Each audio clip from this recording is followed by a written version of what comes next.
Gas booking करताना वेगवेगळ्या अडचणी येत आहेत, त्यामुळे गॅस वितरण केंद्रावर मोठ्या रांगा लागलेल्या पाहायला मिळत आहेत. फोन कॉलच्या माध्यमातून गॅस बुक होत नसेल तर इतरही काही मार्ग आहेत ज्याच्या मदतीने तुम्ही गॅस बुकिंग करू शकता. हे मार्ग कोणकोणते आहेत ते जाणून घेऊया. सध्या इराण आणि इस्रायल यांच्यातील युद्धाचा फटका भारताला बसत आहे. भारतात नैसर्गिक वायू आणि LPG गॅसचा मोठा तुटवडा निर्माण झाला आहे. या तुटवड्यामुळे लोकांपुढे खाद्यपदार्थ कसे तयार करायचे हा मोठा प्रश्न उभा ठाकला आहे. इराणने ओमुर्सची खाडी बंद करून टाकल्याने जलमार्गाने होणारा इंधन पुरवठा पूर्णपणे ठप्प झाला आहे. भविष्यातील संकट लक्षात घेऊन अनेक जण नेहमीप्रमाणे फोन कॉलच्या माध्यमातून घरगुती गॅस सिलेंडर बुक करण्याचा प्रयत्न करत आहेत. परंतु अनेकांना हा गॅस बुकिंग करताना वेगवेगळ्या अडचणी येत आहेत. त्यामुळेच गॅस वितरण केंद्रावर मोठ्या रांगा लागलेल्या पाहायला मिळत आहेत. फोन कॉलच्या माध्यमातून गॅस बुक होत नसेल तर इतरही काही मार्ग आहेत ज्याच्या मदतीने तुम्ही गॅस बुकिंग करू शकता. हे मार्ग कोणकोणते ते जाणून घेऊयात. फोन कॉल करून तुमचा गॅस बुक होत नसेल तर तुम्ही व्हॉट्सअपच्या माध्यमातूनही गॅस बुक करू शकता. त्यासाठी इंडियन गॅस कंपनीच्या ग्राहकांनी आपल्या रजिस्टर्ड नंबरवरून 75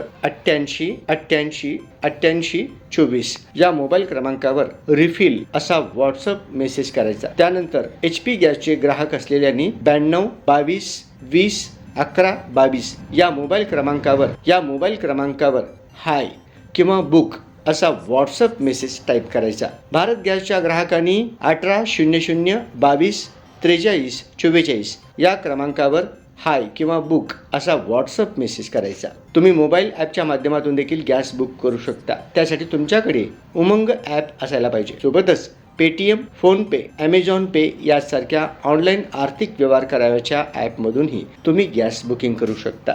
ग्राहक गॅस सिलेंडर बुक करण्यासाठी SMS ही मदत घेऊ शकतात. त्यासाठी इंडियन कंपनीच्या ग्राहकांनी आपल्या रजिस्टर्ड मोबाईल क्रमांकावरून 77 18 95 55 55 या मोबाईल क्रमांकावर रिफिल असा मेसेज करू शकतात. भारत गॅसचे ग्राहक आपल्या रजिस्टर्ड मोबाईल क्रमांकावरून 77 15 01 23 45 किंवा 77 18 01 23 45 या मोबाईलवर LPG असे लिहून SMS केल्यास तुमचा गॅस बुक होईल.